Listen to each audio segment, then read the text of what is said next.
Hello everyone, and welcome back to OWL by the Numbers, your one-stop spot for all things Fantasy Overwatch League. I am your host, Totally Drunk, and tonight on episode number 15, we'll be taking a look back at Stage 2, Week 5, and player performances. Gripe a little bit about some of the issues we've been dealing with Fantasy Overwatch League, specifically the Overwatch League API. We'll make our playoff picks for Stage 2, as those are going to be going underway this week, and so much more. But before I can get into the news and introduce you to my co-host, I just want to take a moment to thank everyone who is hanging out with us live tonight on Twitch, and of course thank all of our repeat listeners out there. So as you can tell, we do have a full house tonight. I'm joined by all three of my co-hosts this week.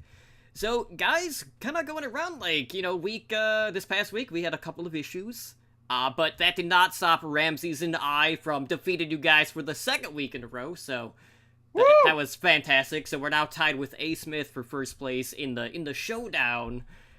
So, all gripes aside, though, I know there's been a little bit of drama with Fantasy Overwatch League, a little bit of silence going on, but outside of that, all of those issues going on, how were your Fantasy Overwatch League weeks? Ed, let's start with you. Crappy on top of crappy on top of crap.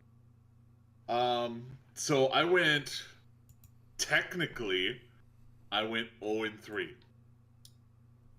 Really, I went 1-2. We'll get into some gripes from the Blizzard side of things in regards to fantasy here in a little bit. So I did 0-3 there. I did well in pick'ems. It was overall a crap week for pick'ems. Because there, so many people got the same ones wrong. Right. New York Excelsior lose. Everyone had New York Excelsior winning. So, it evened out in the end. So I stayed where I was. I'm still ahead of Julian Goulian. That's a win. I'm in first place in one league in pick'ems. I think top 3 in the other 2. So can't complain. Unlimited. I did pretty well, although I had Boombox in my lineup for all my unlimited, so I lost points there, which also sucks. Knocked me down in a couple of leagues. But yeah, it's going to be a nice break. I'm interested to see where things go for next stage, because unless we get a new patch in the next week or two, we're going to see the same exact thing in stage 3. So they won't have enough time to make it live and competitive if we don't get something in the next week or two. So I'm looking forward to that. And then we have the All-Star game with All-Stars? I mean, a couple of them have even played this season. The Chengdu Hunters and Pine. The Chengdu Hunters and Gushue versus Pine. Yes. So yeah, no, there'll be other people in it though. There are other people in it, but come on, they voted in a guy who's not even playing. Yeah, it's all no fame. Titans or Shock. Yeah, it's just a popularity contest. Oh yeah, it is, and it doesn't surprise me that the Hunters have the most. I mean, if you look at it from any sporting aspect, the Chinese vote is always 10 times higher than anything else. Like, perfect example, Yao Ming and Tracy McGrady made every NBA All-Star game. And they were not the best players in the league. They were good, not the best players in the league. But they always blew away the votes, the vote gains from the fans because of China. Tracy McGrady Asian? What? Is Tracy McGrady Asian? Tracy McGrady was on the team with Yao Ming. Okay. And Yao Ming is like a god in China. Yeah, he got the China bump. Yeah, he got the China bump just because he played with Yao Ming. So it's not surprising, but I'm looking for it's going to be a fun week. We get double drops on Twitch. So hopefully I can buy more Pity Houston Outlaw skins like I did with Jake. I want to praise the Overwatch gods for giving me the free win over Ed this week. By free, I mean I still barely won, because even when 3 of his players had scores that were accounted for. But you know what? A win is a win. Miracles do happen. Maybe they didn't happen when I needed them to with Houston beating Dallas, but they happened this week. This is What's actually important. the second time it's happened. Because we played each other the other time the A up. Literally every time I play, Blizzard breaks. So what you're saying is I should just rewrite the schedule to make sure you guys don't play, and then everything will magically fix itself. Or could I pay Exactly. could I pay you, Totem, to do it every week I play it? That's tempting. We'll talk about that later. But Bob, how was your fantasy week this past week? It wasn't much better.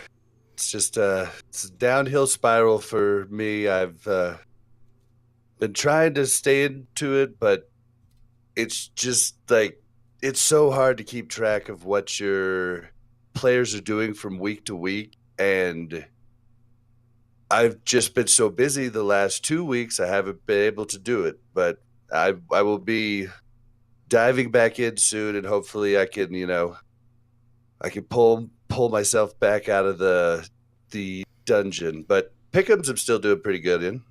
So I mean that's good.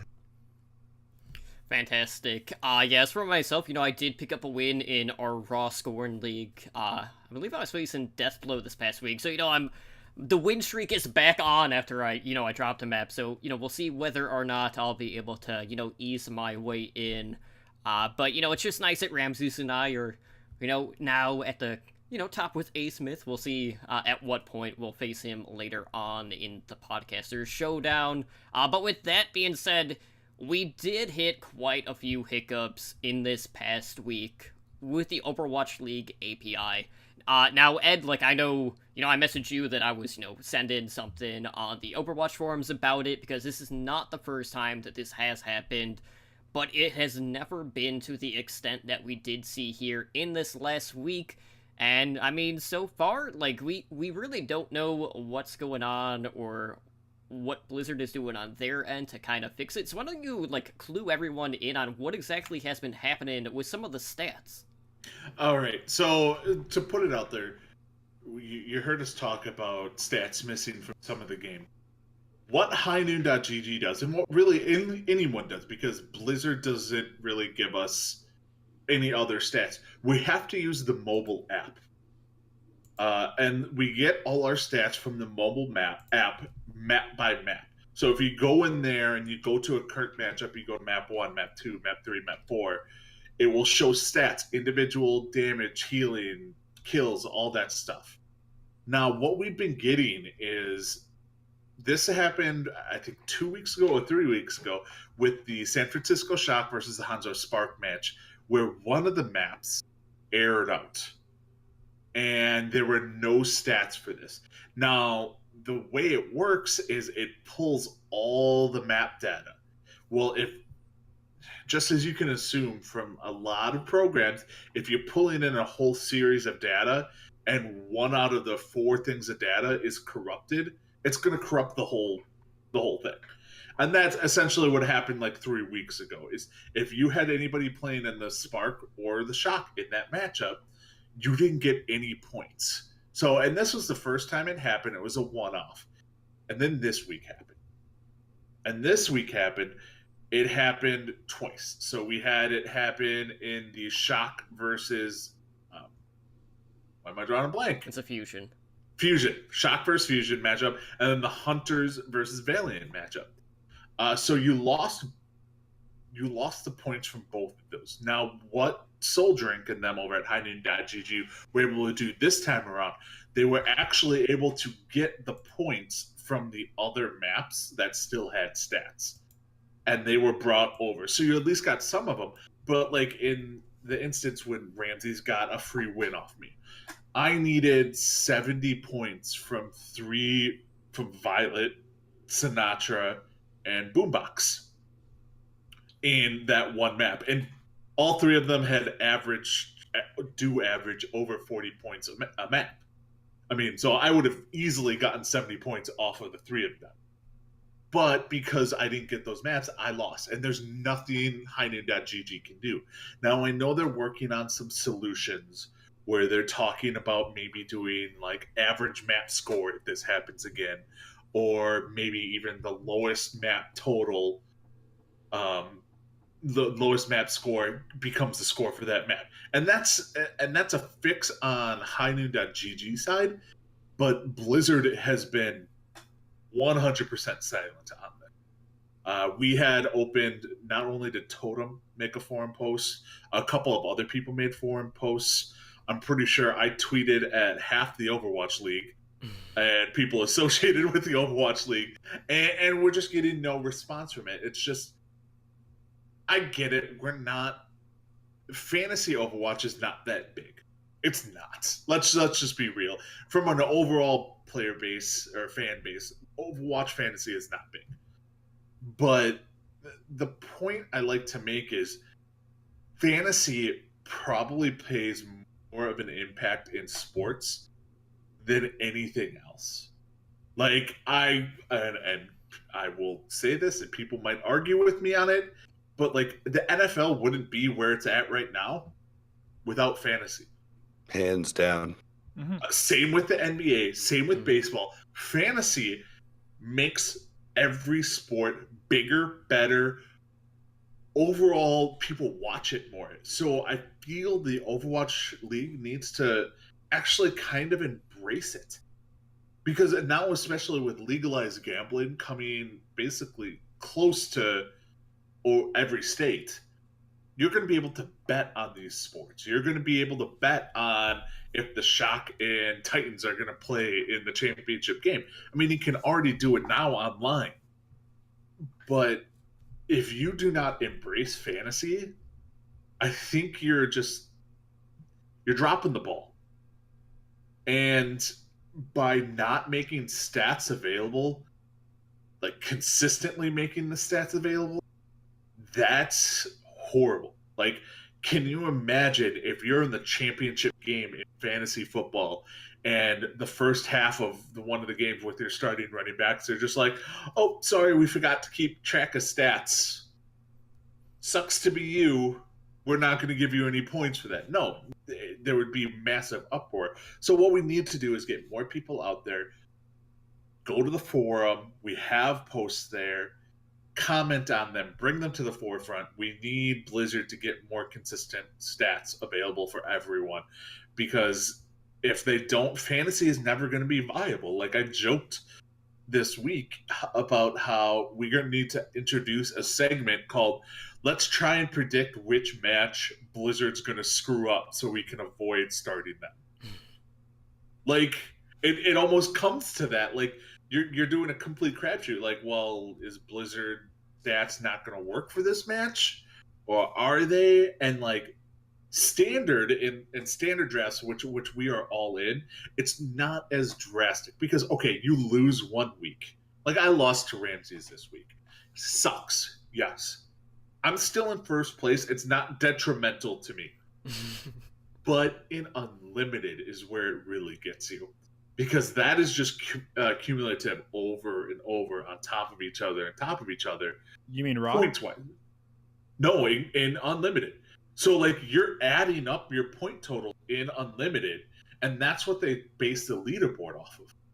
So if you're losing points weeks in a row from, let's say, you know, Boombox not getting enough points to Godsby not getting enough points, you're losing 100 points right there just because of the Blizzard API in Unlimited. Whereas once a regular week is over, it's just over. It's just over, yeah. Like I almost beat you, Ramses, and I had those 3 maps missing. If I would have beat you, then whatever, no big deal. But I ended up losing.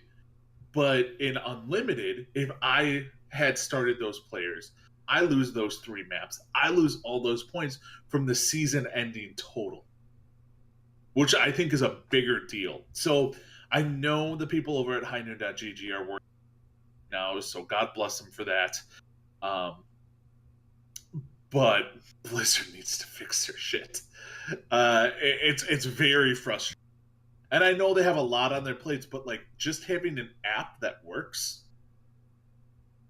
doesn't seem like the biggest, like, oh my God, you're asking too much of us, Ed. No. You're going over the line. Sorry, guys. I expected your app to actually work. Well, my guess is they have a computer compiling those stats, and my guess is it went down. Therefore, like I think Blizzard should probably go through by hand and like go back through it, which they probably can. But I'm guessing that that's how it works. There's a computer that just Yeah. takes all the stats in. Yeah, I'm assuming there is, but like, I mean, let's be honest. If those stats are screwed up, how does Captain Planet get his stats? Are his stats then screwed up then? Like, Probably. he gets his stats from somewhere too. If it's the same thing, then Captain Planet lives on a bed of lies. But like, I mean, even him, he could get those stats. Or let's be real, you could take screenshots from the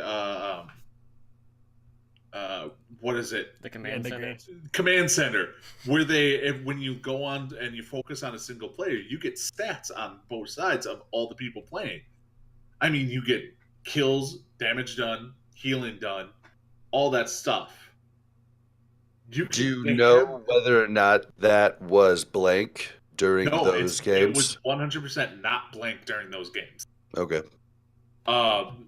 So I don't know. There has to be an issue here. It's just once Overwatch, the OWL recognizes fantasy, which is something when I go to BlizzCon this year, every single person I meet that works for Overwatch League, I'm going to bring this to. Because fantasy is the way to get more people interested. Really, like, more interested in everything.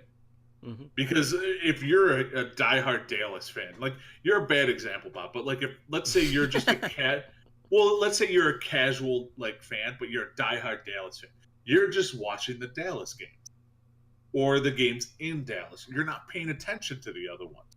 Well, in fantasy, you're watching every match and be like, okay, how did my guys do in this match? How did their guys do in this match? And so on and so forth, just like you are in any other fantasy sport. It makes the whole sport more popular and more interesting to watch when fantasy is involved in every aspect of it, because you feel like you're part of it, not just you're a spectator.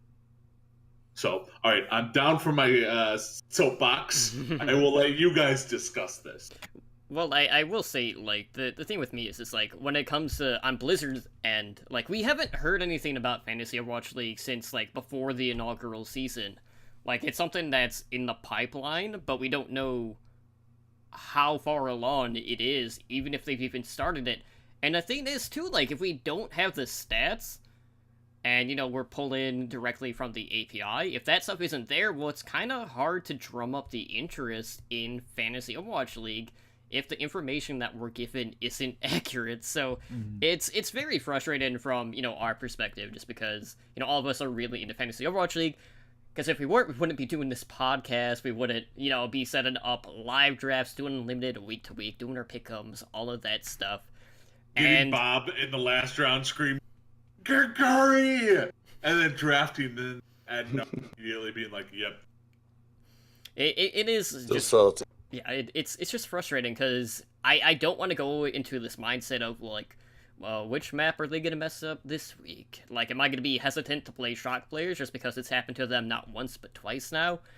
I don't know, but hopefully with, you know, highnoon.gg, opening up the source a little bit more, we'll come up with the good solution. I don't know if, like, the map average is the best way to go, just because, like, what happens if it's on, you know, map 1 or map 2? Like, let's say you start with, like, let's say you have, like, a monster, like, 60-point game, and you go into map 2. Are they just gonna base an average off of the first map, or is it gonna be for the entirety of that series, or do they even extend it to what the average is throughout the stage or the season? So there's a lot of different complexities that you kind of have to look at if you are going to go with that route.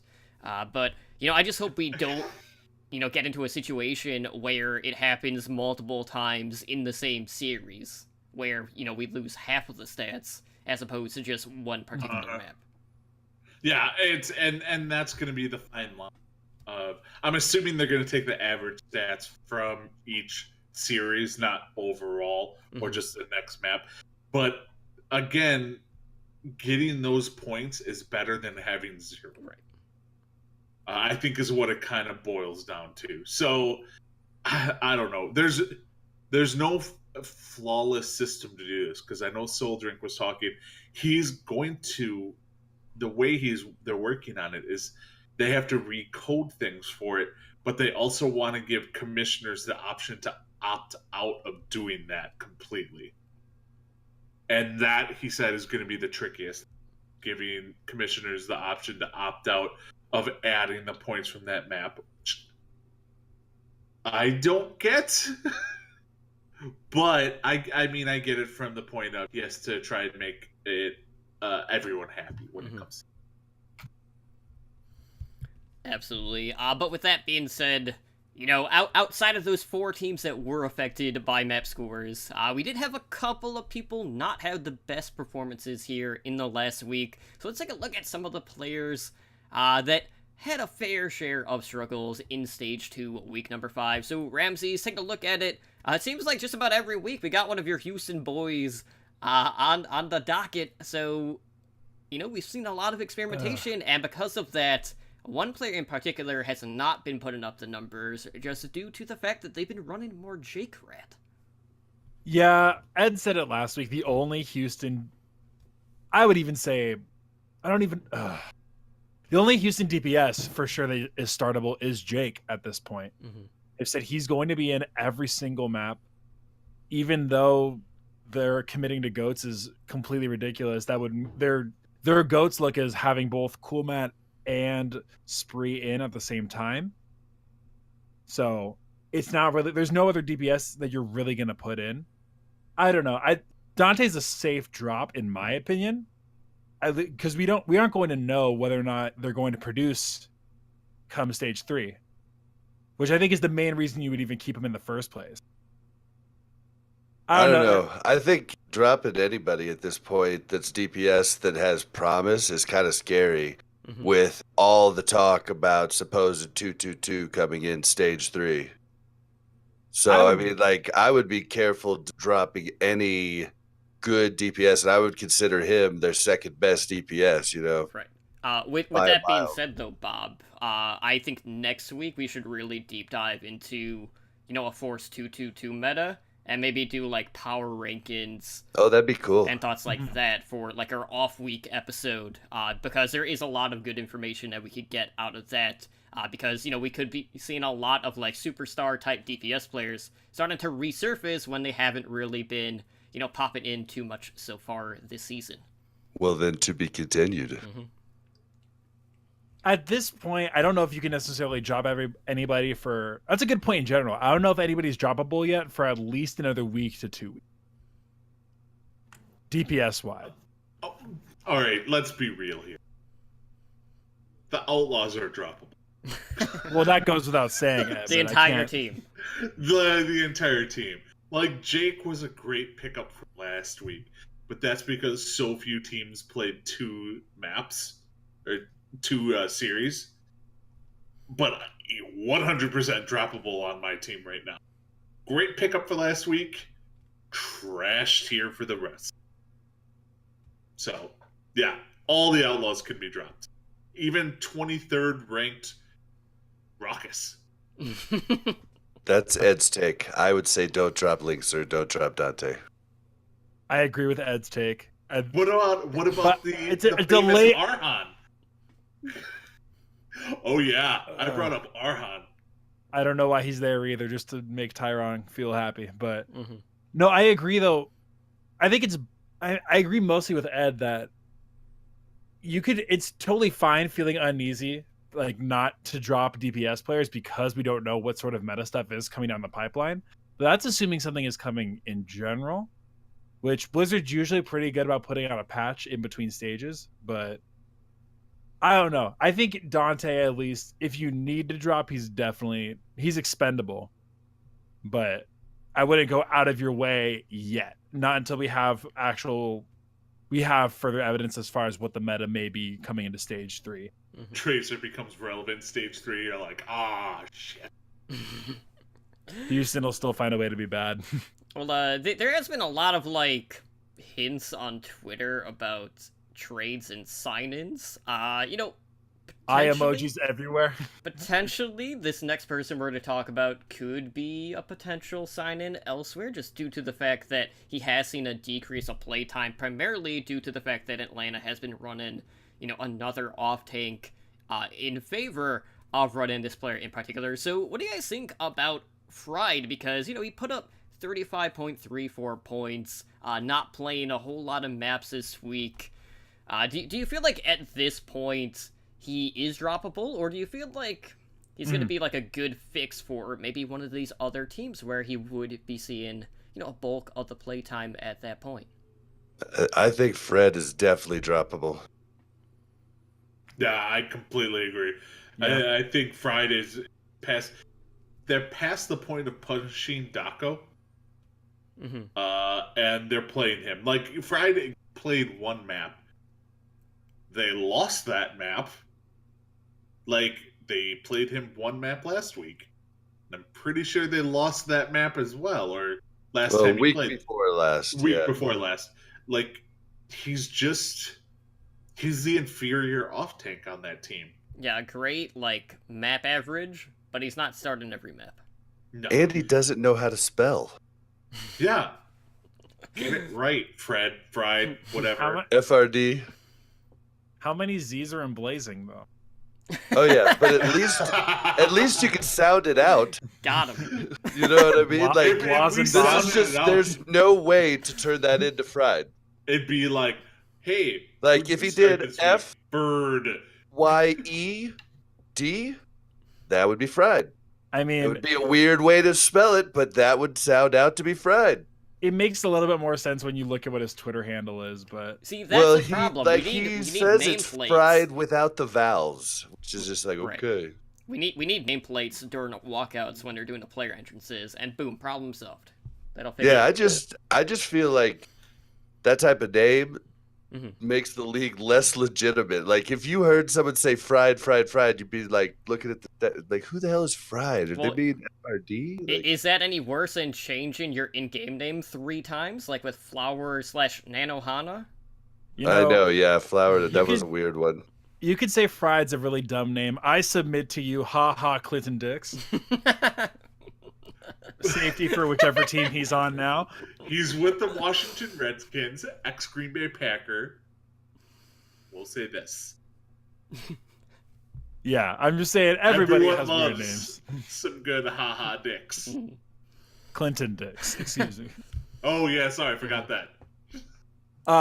So Fried's somebody who's suffering not even suffering, just it makes more sense for Atlanta to rotate him in and out. He's not going to play an entire game. Right. And unfortunately with the off-tank players, or not even just off-tank players, with most players in general, you're going to want someone who's playing all 4 of those maps. Otherwise, you're just not going to get the point yield that you need to really compete with your whoever else. Well, I mean, And- he also brings down the value of Daco too by playing one map a series, because that's a fourth, 25% of the points you don't get. I think you could say that Crystal as well from the Hangzhou Spark is someone who's also in a similar situation, where someone who's putting up decent points, although I think he's playing what, 2 or 3 maps a game? Yeah. They've kind of moved over to Crystal being almost now, and I can 100% foresee Crystal and Godsby being the DPS duo of the future for this part. Yep, same. It That's does- definitely the better move. Yeah, to go provide with. some more flexibility with that option over their counterparts. Yeah, but with Bird, as I'm gonna call him now, Bird. Bird. Here's the thing: he scored what you said, like 34 points. That was like 35.34. 35 in the one map. points. Daco still scored 125 points. Mhm. So like Daco is still 100% startable in fantasy. I don't think Bird is going to be an issue. Now Ed, he did go to map 5. Ed, I think we have to discount his entire performance because he did go to map 5. So technically he played 4 maps. So technically you're right. it doesn't actually count as per the Ednar rule. So technically, Fried's average was in fact better. I'm talking about Bird though. not fried. Mm-hmm. But no, I still think Daco is 100% startable. Right. Whether he's playing 4 or 5 maps.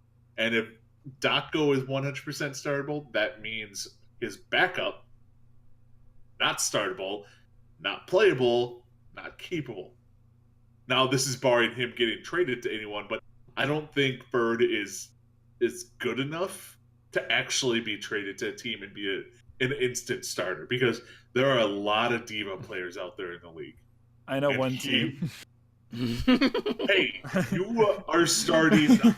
The Outlaws are starting 2 diva players, so that's double the diva goodness. 3 technically when we Yeah, put- sometimes three. 3. put And, Dante. and side note, you're also assuming that the Outlaws are buyers right now, which they've pretty much proven not to be the case. You can go in the market with nothing in your pocket. I mean, that's, Muma's gonna get traded for a Kit Kat and A goat. a goat, Mhm. and then they're gonna be like, "Hey, Trials team, we will give you minimum wage to come play for us." But no, Friday's 100% drop. Get rid of him. He has no trade value whatsoever, because you can't trade somebody that isn't worth a damn. do we think Crystal's droppable?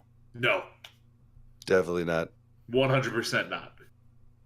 Crystal has slowly proven himself to be a good DPS on that team. Mhm. They don't have a better option to replace him. Like, they put Bazzi in there, and it's just no. What about Adora? No.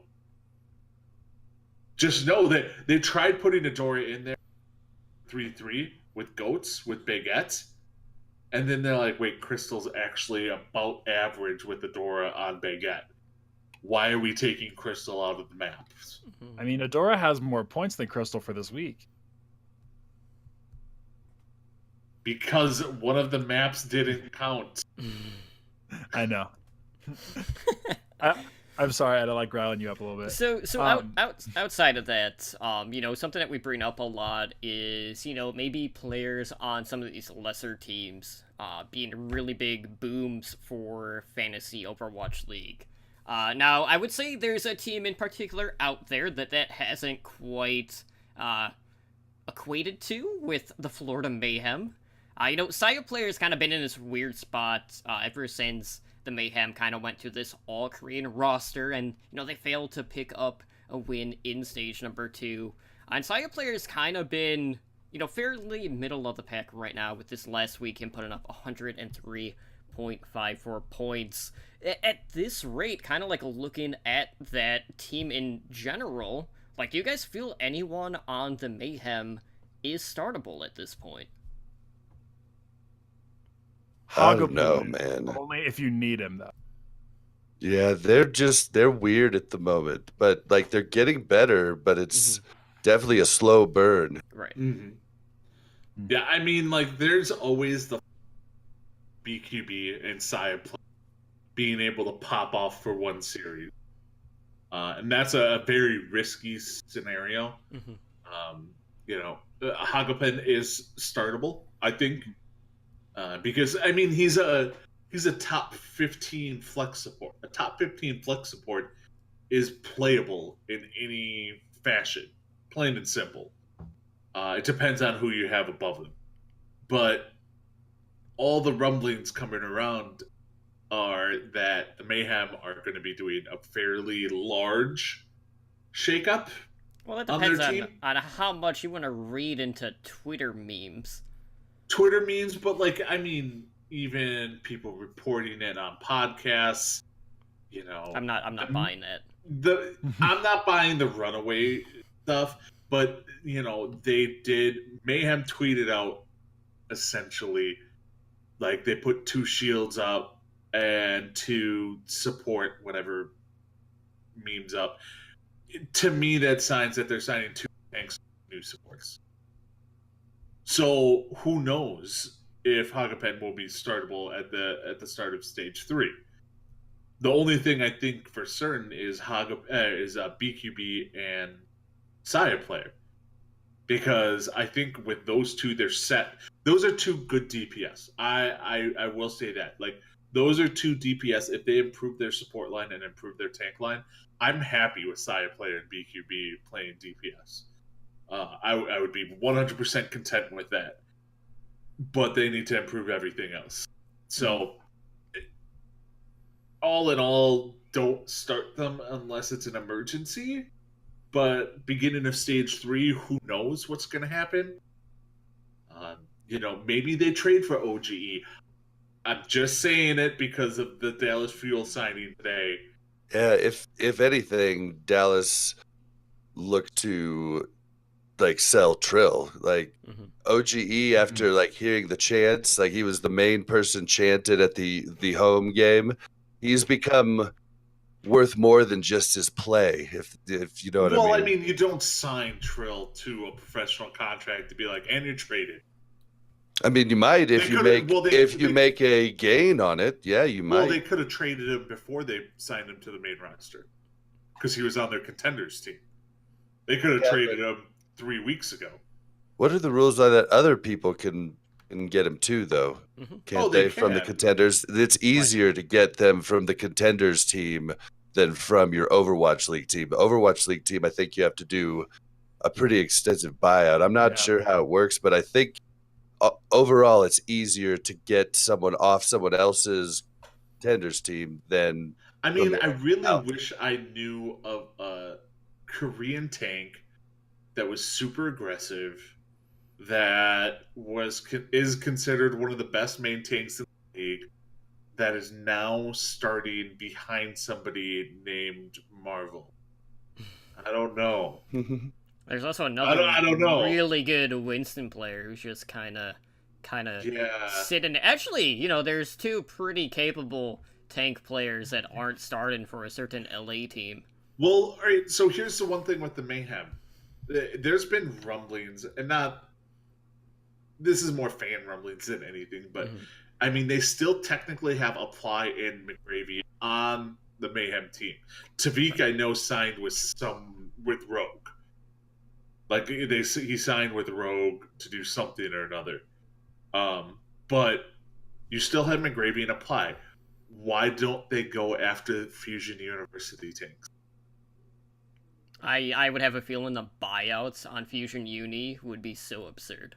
But they have no room for them, really. Like, they could trade them McGravy and Apply for 2 of their tanks and throw money at them, and then they'd be like, this is not win for us because they keep 2 good people on their contenders team while having up-and-comers, and then their best players get to actually play in the Overwatch League. That would be the smart move for the Mayhem. So Mayhem is a team to keep an eye on with their transactions this stage. Well, we all know how big Bare Hands' brain is, too. So, I mean... Is it as big as a bear? As big as a bear's hands, maybe. What if you come across a bear with really small hands? Then you just insulted Bare Hands. I mean, if you come across a bear, don't put that come across a bear with any hands, take a photo, because that shit's gonna be worth some money. Yeah. What if you came across an amputee bear? He's just walking on nubs. Yeah, then he's not gonna be able to steal any pictures. Then you're like, when you find no brain. When you find me an amputee bear out in the wild naturally, then I'm pretty sure I saw it on Yogi Bear. And it was an actual amputee bear. Whatever. You're getting it's still real to specific. him, damn it. Yeah. You're getting a little too specific for me, Ramsey. But anyways, speaking of player performances, with 4 maps technically missing total because 4 teams being involved in a missing map. The stats this week were a little bit all over the place, but, we did still see some of these players putting up some monster numbers. So, Bob, taking a look at the field, who were some of the standouts that you saw here in Stage 2, week number 5? Well, you got to give a shout out to Baby Bay and Dogman, who... The king, Baby Bay. Like, the start of the stage, the team was struggling a little bit, but... now looks like they've got stuff, figured out. It looks like they're not swapping rosters as much, and so can't decide Dogman or Baby Bay. I'm gonna give it to Dogman. Yeah, and it's crazy too. Atlanta, they beat NYXL a second time this stage. I know. Kind of feels bad beating NYXL twice and then, not being a playoff team. So we'll see whether or not they can, have that effect on some of these other elite teams. But Atlanta has definitely been on a fantasy streak as of late. But Ramses, who would you vote for the player of the week this week?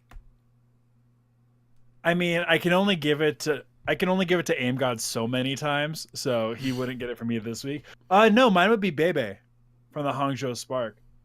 Bebe put up some really good best game points, even with one map being taken out of the equation. So 225.73 combined points. And even aside from fantasy, he really stepped up his performance this week in general. He was really, really good. It's crazy, too, because he is a main support, putting up those stats. If only everybody else could be like Bebe. BB? Yeah, you're almost turning into Semler trying to call him Baby Bay. Oh, dude, he kept doing it.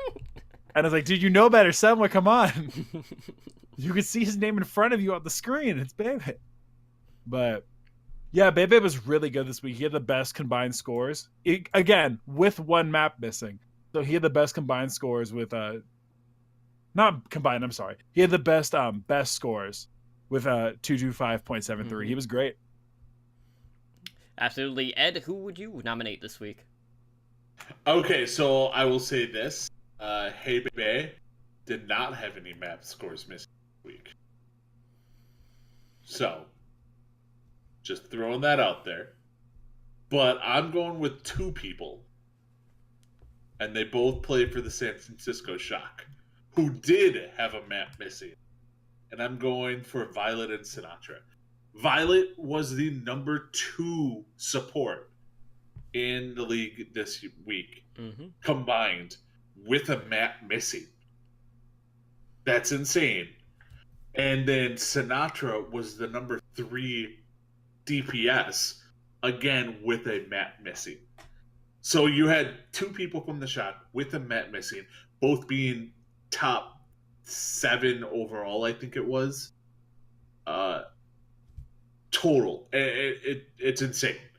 Like, when you think of it, when both games went 4-0, they weren't close matches. They weren't 3-2s or anything like that. There were 2 4-0 matches, and they both were top 7 in fantasy points with a map missing.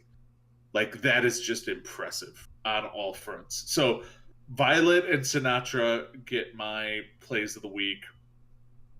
I don't think it's close. They are the stars. The Shock are the stars of this stage. Like, I mean, what they did is it probably never will be completed again. It's pretty nuts, definitely. Yeah, the Golden Stage not drawing or dropping a single map. 28-0-0. Yeah, it's definitely been a lot of talk in regards to, some of the streaks that we are seeing, because, you have Shock doing crazy things, Titans are doing crazy things. But for myself, for the player of the week, I had a hard time with this one, because, Aim God and Color Hex were both very impressive this week. We did get to see Blase bring out the Doomfist, which I was really ecstatic to see. But I'm gonna go with Fitz from the Seoul Dynasty, who seems to be averaging, 180 plus performances here, every single week. But, Jaehan, he's still been holding down the fort, which I am so happy to see, because I know, some of us were debating whether or not we would see a little bit of regression from him, just because he has been doing so good. But Jaehan, I think it's Aim God and then Jaehan as, the top fantasy flex supports at this point, or really overall in regards to points being put up. Which is not something that I would have thought at the start of the season, so I really hope to see if they can continue to string together these strong fantasy Overwatch League performances. But moving ahead, obviously this week we have the Stage 2 playoffs. So with that being said, we are going to have pick'ems this week, and they are going to update as the matches happen. So, don't just do it once and then forget about the semifinals and the finals. You'll have to go back and double check. Make sure you submit your scores, because that will be put into, the map picks overall. But with that being said, we do know our quarterfinal matches, and we'll start with the top seed, that being the San Francisco Shock, who, took the top seed after that perfect stage. And they will be going up against the 8th seed, the Shanghai Dragons, who are in their first stage playoffs, who actually just lost to the Shock, getting swept. So, looking at this, I feel like the obvious thing to ask is, how far into the stage playoffs do you feel like the Shock are going to extend that map win streak, or do you feel like they're going to lose that early on?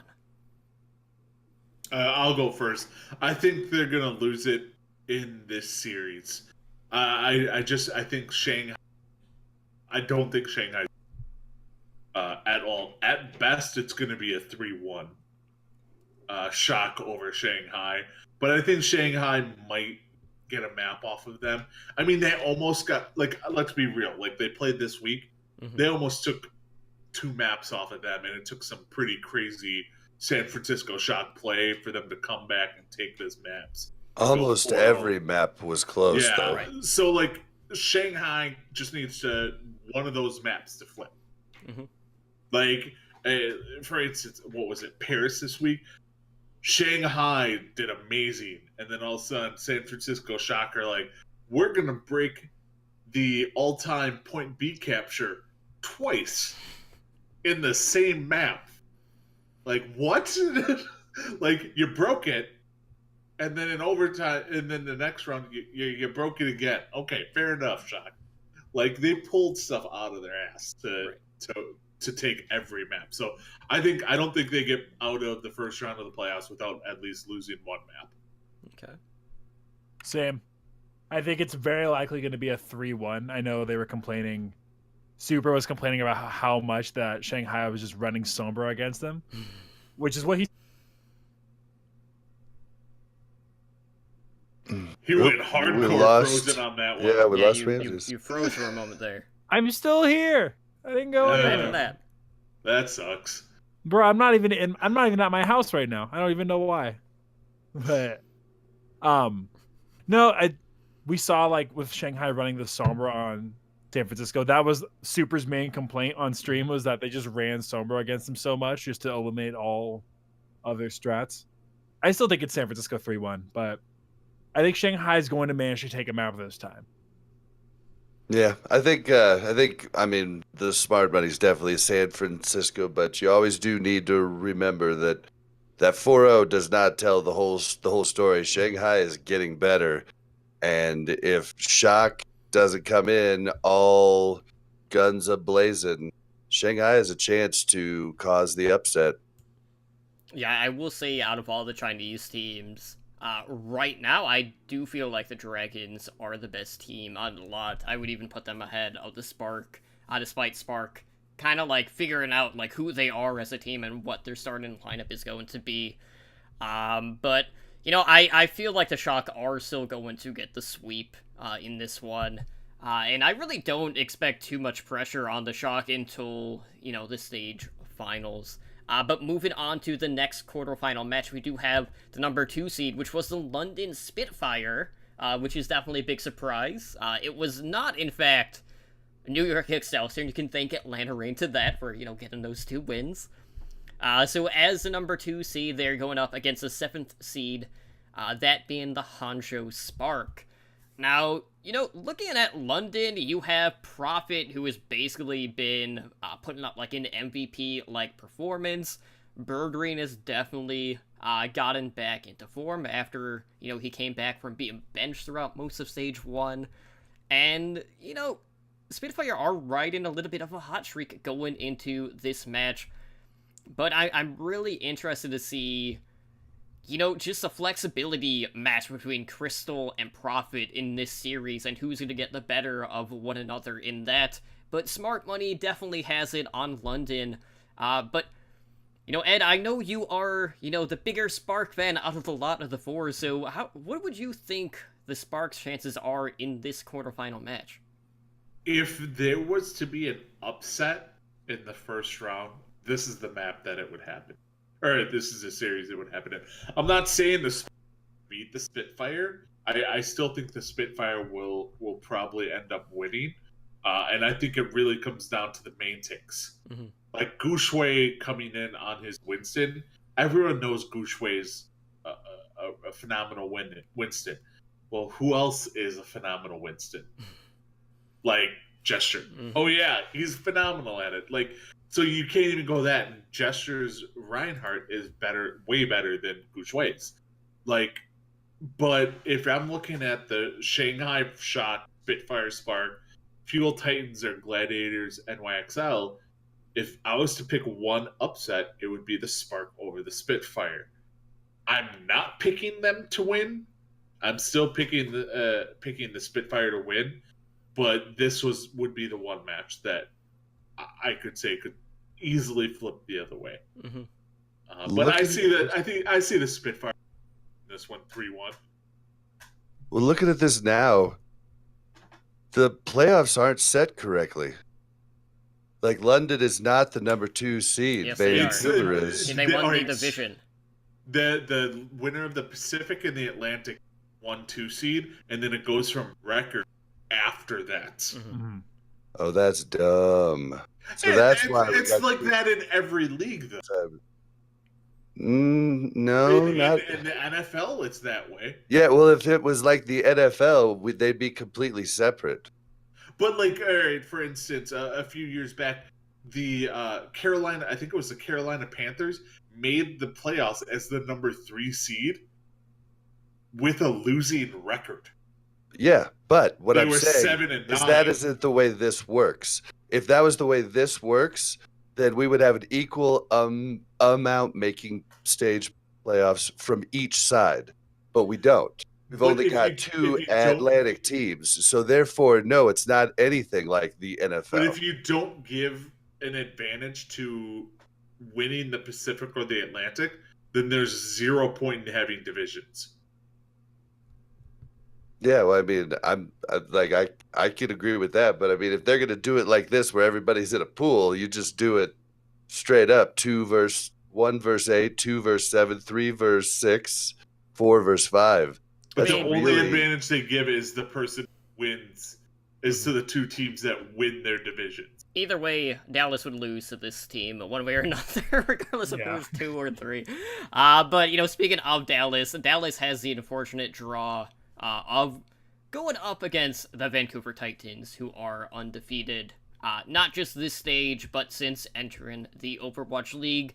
All Runaway is not Overwatch League caliber memes aside, they're definitely like the big 2 teams, that being the Shock and the Titans, and, Titans have beaten the Fuel already so far this season. But Bob, like, how are you feeling going into this one? Because we've seen some pretty breakout performances from OGE here in recent weeks.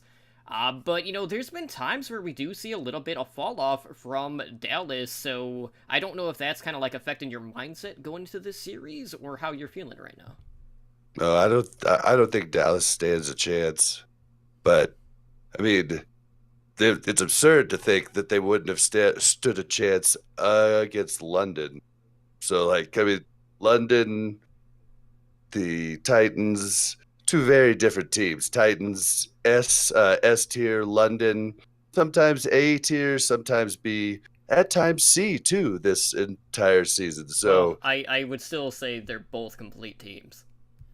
Yeah, I mean, I think London's a completely different conversation if they show up, but Vancouver's gonna win against Dallas. That's just hands down. So looking at that final quarterfinal match, this is the one that probably has more discussion going on what the perception of an upset would be, just due to the way that the seeds went. So we have the LA Gladiators listed as the 4th seed, and then the New York Excelsior are the 5th seed. Now, NYXL's losses this season have been to the Atlanta Reign, at least in the group stage. New York is still trying to shake off the playoff bug of, not being able to win.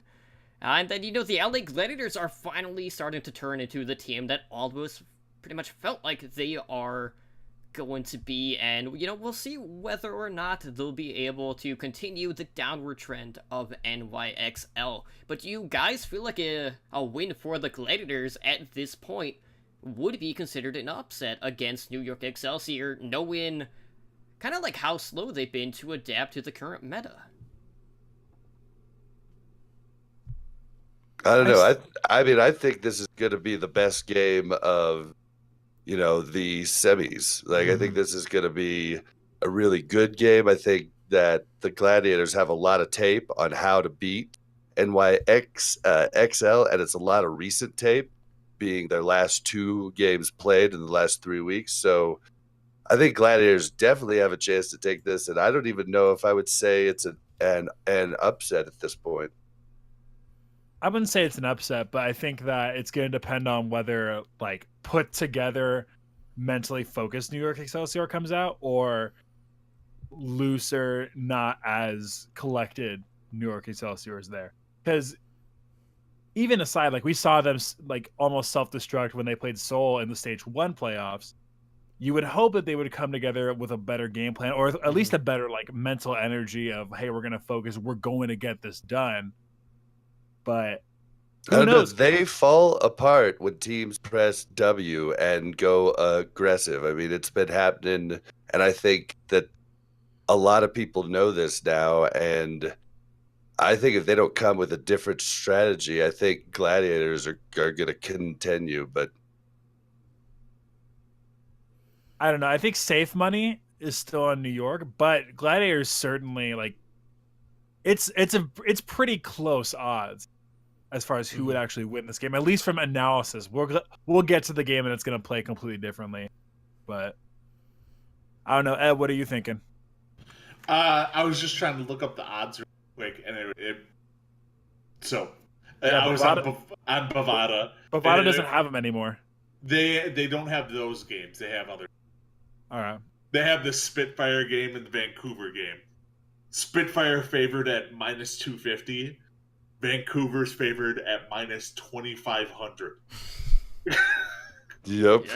I don't know which. That's what I'm saying exactly.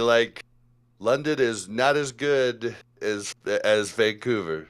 Yeah. So I mean, I think the New York Excelsior are. If you don't pay attention to the league, and you just look at the 4 versus the 5 seed, you're like, the Gladiators, they're gonna win. But if you actually watch the league, you're gonna be like, yeah, no, the Excelsior. I think the Excelsior are the favorite. They should be probably the number 3 seed. In all honesty, it should be Shock 1, Titans 2, Excelsior 3, Spitfire 4. When you actually take the quality of the team into account. I think the Excelsior will probably win this one, and I'm 100% looking forward to whoever wins this one playing the San Francisco Shock in round 2, because that's going to be an amazing matchup between the Shock and probably the Excelsior. So I'm thinking Excelsior win this one 3-1. Possibly 3-2, but more likely 3-1. Yeah, this one I keep flipping on. Part of me still wants to believe New York Excelsior, can be a big 3 team, but it's getting really hard to keep that mentality with this team, just knowing how much pressure has either been put on the Jonak, where Jonak is dying first, or if they just overload Mono, and then Mono's the first to die. So at this point, I'm definitely tipping towards the Gliders at this point, but I do expect more pushback from New York Excelsior in this series. So out of the 4 quarterfinal matches, this one is the most likely, I would say, to go to a Met 5. So that would set up, potential matches with the Shock going up against the Gladiators, and then you have the Spitfire going up against the Vancouver Titans in our predicted semifinal matches. But when all is said and done, obviously a lot of people have been predicting the Stage 1 finals rematch between the San Francisco Shock and the Vancouver Titans, barring any sort of upset along the way. So I want to kind of go around and get your thoughts on who is going to walk out on top when all of the dust is settled, and who will take home the crown in stage number 2. Ramses, let's go ahead and start with you. Well, you gave me some guff for this earlier today, but I think the Shock take it. I think that they have the momentum right now with this perfect stage, that as long as they continue to keep building with it, if this game against Shanghai is dominant, then I think they're going to be able to take this. Not even maybe. I'll go on a limb. I think they'll take this the whole way. Super's been playing a lot better than stage 1. He's even looked like a highlight of on team at certain times in the game. So I think that Vancouver, though, that's the problem is you can never count anybody out. And smart money would be on Vancouver, I think. And as they know now to not, they have to take San Francisco seriously if it gets to that. So I think San Francisco, I think it'll be 4-3. I don't think it'll be like a blowout, but San Francisco Shock is my pick for the stage 2 champions. So the redemption arc to completion after they tasted defeat in the stage 1 finals. But Ed, who are you leaning towards? Because I know, there were 3 of our 5 people that submitted ranks that tipped the Shock, at least in the rankings, but that hasn't necessarily always reflected in our predictions for the stage playoffs. So who are you leaning towards in this one? Shock. I'm going Shock on this one. I think Bumper could really screw the Titans over. Because he's not playing DPS. Well, Bumper is the type of tank who likes to take risks. Mm-hmm. And most teams cannot or don't have the ability to punish Bumper's risks. The Shock actually are a team that will 100% punish Bumper. But I think the biggest change, and I've talked about this on Heroes Never Die, is Rascal and his Baptiste play. They run goats as good as anyone. Both teams. They're the 2 best goats teams in Overwatch League. I don't think anyone can really argue with that. It's what the Shock can do is they can introduce Baptiste with Rascal, and I think that adds a different dynamic to the team, and it helps them out, especially if they end up playing on Paris. You see a lot of Rascal on Baptiste on Paris with goats. They're not running bunker comp or anything like that. They could do that. Now, also, reversely, Sinatra, they pointed this out a lot this week, is Sinatra, statistically, Sinatra's been the number 1 Sombra player in Overwatch League. Now, from watching it, you're like, okay, he may not be one, but statistically, he's number 1. He's a very, very effective Sombra player. And maybe they run Sombra goats with Sinatra playing Sombra, and they just throw the Titans for a loop. I think the Titans are very much a 3-3 dependent team right now. They can bust out other stuff, but if they bust out other stuff, are they still the top team in the league? I don't know about that. They bust out non-3-3 when they're up 3-0 or playing the Hunters. I just see the Shock getting their revenge, completing this amazing stage, probably the best stage we've seen in the Overwatch League. And going to town. I think the best finals you can come up with are the Shock versus the Titans. I don't think anyone else can compare with that. So I'm going with Shock. I agree with Ramses 4-3. Okay. It's not going to be a close game. It's going to be amazing. So. All right, Bob. Are you leaning towards the Shock or the Titans? I am definitely leaning towards the Shock. They are on a rampage at the moment, and it's hard to break. Like, the mentality of the game is huge, and what the kids call mental, they have it all at the moment, and they are. I mean, it's gonna take a lot for them not to win. I think that they're gonna take it. I don't know how else to stop. I don't know. Got a little robo there. But, as for myself, I guess I'm going to be the only one rooting for the Titans again this stage. And, Ed, I will say this. You're talking about non-3-3, but when you look back at the Stage 1 finals, that's pretty much what you saw. And the Titans got the edge there. I'm assuming it's still going to happen. But Totem. Different. I'm rooting for the Titans. I just think Shock's going to win. Just like I'm rooting for Fuel, but almost positive Vancouver wins. Difference. I will say, like, the Shock's DPS can be an X factor in this series, but I don't think we're going to see too much variation of lineups in this series to the point where that's even going to come into play. I feel like it is going to be a lot of 3-3 mirrors, and I'm going to give the edge to the Titans because no matter which way you slice it, this team has been running 3-3 longer than literally every team in the Overwatch League, and teamwork at the end of the day, 99% of the time, is going to win out. I will say this. I think a lot of it also depends on Twilight, on whether they stick him on Ana. Right. Which they've been running him on Ana a lot, and I think in this matchup they need to stick him on Zenyatta, right, to really deal with Sinatra's Zarya play, to counter that, and with his, depending on, I mean, knowing Sinatra, he's grav bomb just Twilight and no one else. But I think they need to counter his Zarya play with Twilight on Zenyatta. But if they stick with Twilight on Ana, I think that could be a big downfall for the Titans. As good as Twilight is on Ana, and he's very good, but Ana is a horrible, horrible counter to Zarya. But, it's basically going to boil down to if they're actually running defo or not in the situation, because that's primarily when we are seeing Ana getting brought into these team compositions where, you're not being able to get your anti-nades eaten by a D.Va player.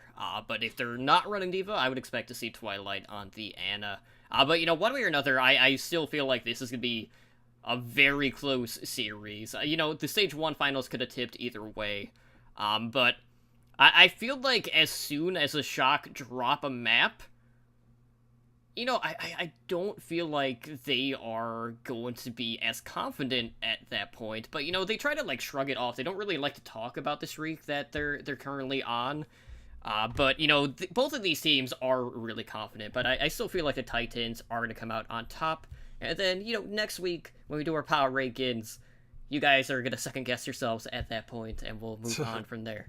I will defend myself that I have put the San Francisco Shock at 3 weeks now, and I've been the only one to do so. Well, at least I'm sticking to my guns with the Shock and my love for Rascal.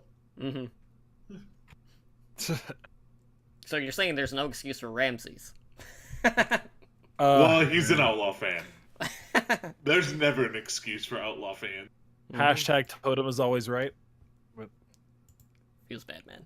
But anyways, guys, just as a reminder, be sure to check in before the semifinals and the finals. Get your pick'ems in. Don't miss out on those potential points in your pick'em leagues because, a game here or there towards the end of the season is going to play a pretty vital role, especially if you are nearing the top of the boards. But with that being said, I know we are running a little bit long, so let's go ahead and close out the show for tonight. If you guys want to help us out, one of the best ways to do that is to go leave us a review over on iTunes or your podcasting app of choice.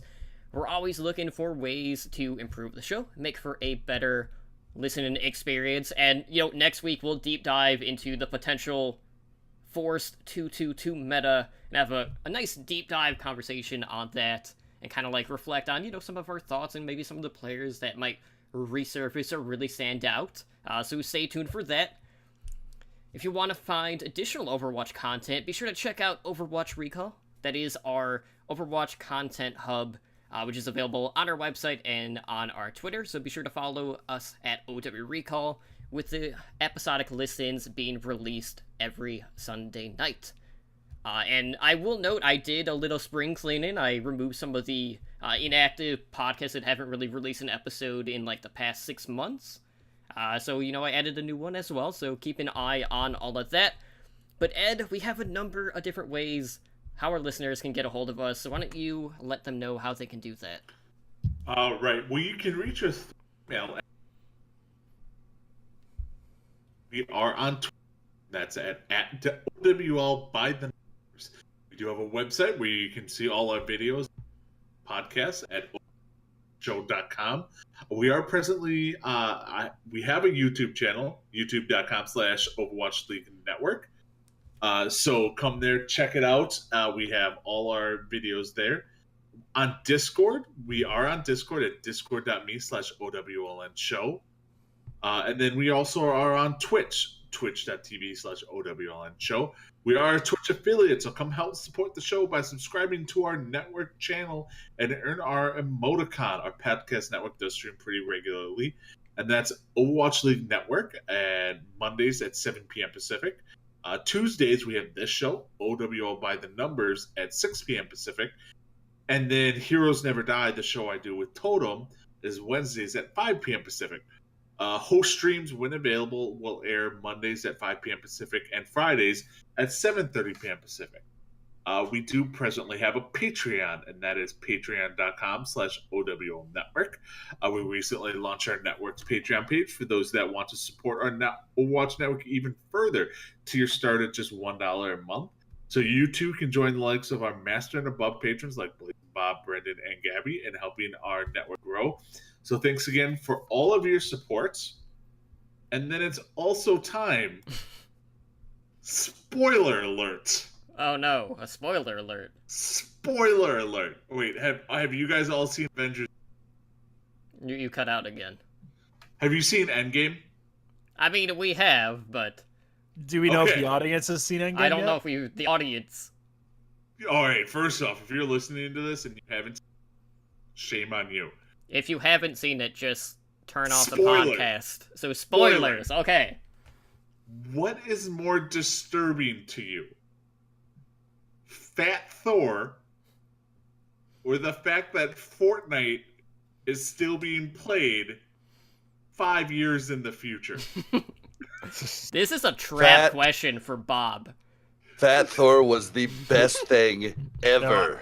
Hard agree with Bob. I was hard, Hard like agree my with Bob. thighs were hurting, and like every time I saw it, it made me laugh even more. And Mel had just went to the bathroom, and I was like, "Oh my god, Mel's gonna miss this." He got back in time to see it, but I was like, "That was just But great." what about Fat Thor playing Fortnite? He didn't play Fortnite. Oh no, he has though, because he had to yell at New Master 69, and he had dealt with him previously. I'm gonna say neither. The thing that I took the most exception with was Hulk dabbing. Oh, that hurt. Oh yeah, no, That hurt. that was pretty bad. It was true to Mark Ruffalo. Like it made sense, but like, So what's all right? Which time travel do you want to agree with? Avengers time travel, Back to the Future time travel. Which one do you want to go with? Maybe they're 'Cause you both can't- bullshit. You can't go with either or. You have to go with one. Well, am I rigging the sports bet in Back to the Future? If you feel like you need to. Then Yeah, I'm I'll gonna- go I'm with gonna go Back with to the that one. Future.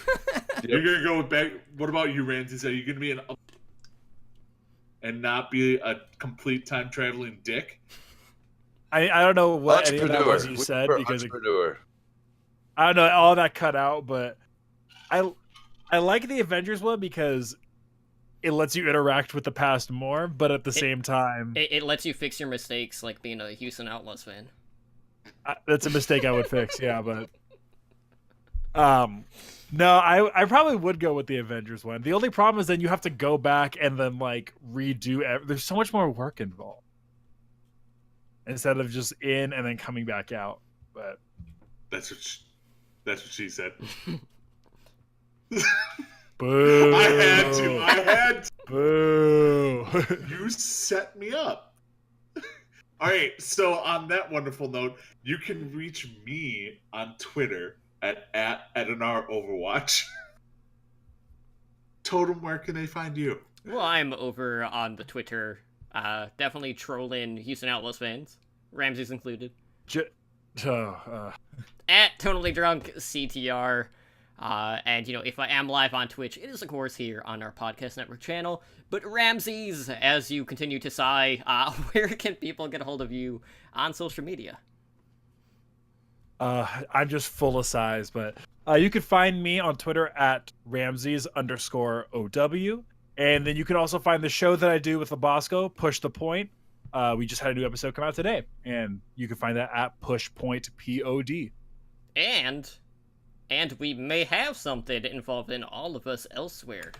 Yes, we're working on that. It depends on if everyone and every team in the league just decides to trade everybody in the next week, then that kind of does our job for us. But we'll hear some stuff from us soon on this. Also, as long as you don't schedule it during the season finale of Game of Thrones, like a complete a-hole.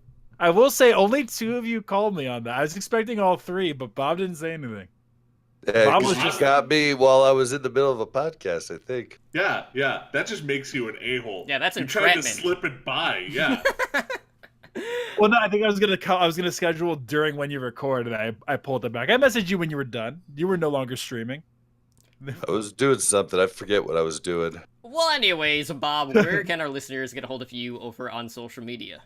You can find me on Twitter at Blazin_Bob. That's BLAZZIN_BOB. And with that being said, guys, thank you so much again for hanging out with us tonight on OWL by the Numbers. This has been episode number 15. I've been your host, Totally Drunk, joined, as always, by my co-hosts, Edinar, Blazin' Bob, and Ramses. And we hope to see you drop by Here's Never Die tomorrow. And if not, we will see you next time. Guys, have a good night.